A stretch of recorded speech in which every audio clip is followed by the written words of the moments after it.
What's your advice for someone who wants to become a great public speaker? Well, the simplest advice is to really care about the people in the audience. A lot of people become public speakers to be admired, and that's the wrong motivation. That'll always fall back on you in the end, and you'll wear yourself out having to be admired over and over again. The purpose of public speaking is to influence the people you're talking about, and if you pay attention to their responses and adjust yourself so that you get the responses you want, and realize that not only are you imparting information, you have to impart inspiration.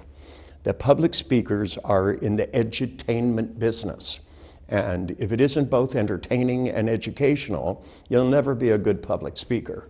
You'll always have to have incarcerated audiences, so to speak, School teachers, you have to be there. Business meetings, you have to be there. But if you're going to talk to people, you should think of it as a chance to put good feelings in them, make them have fun, and add information to their lives that allow them to do something.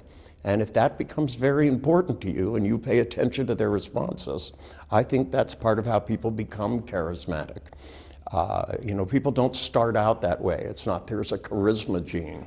A lot of great public speakers, inspire people, but they don't educate them very well, in which case it's fleeting.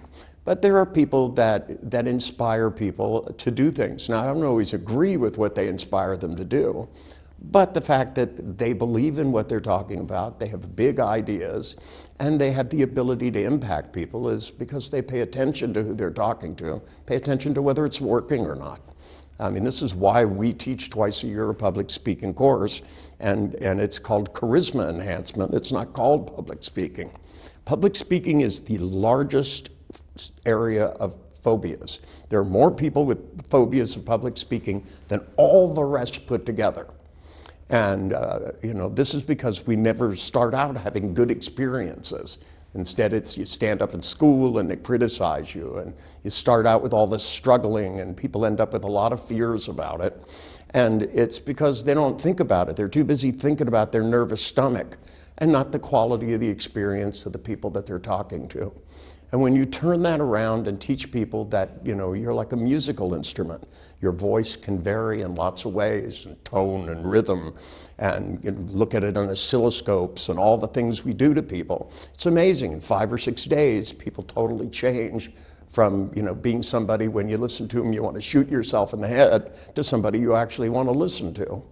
And if people can change that fast, then you can too.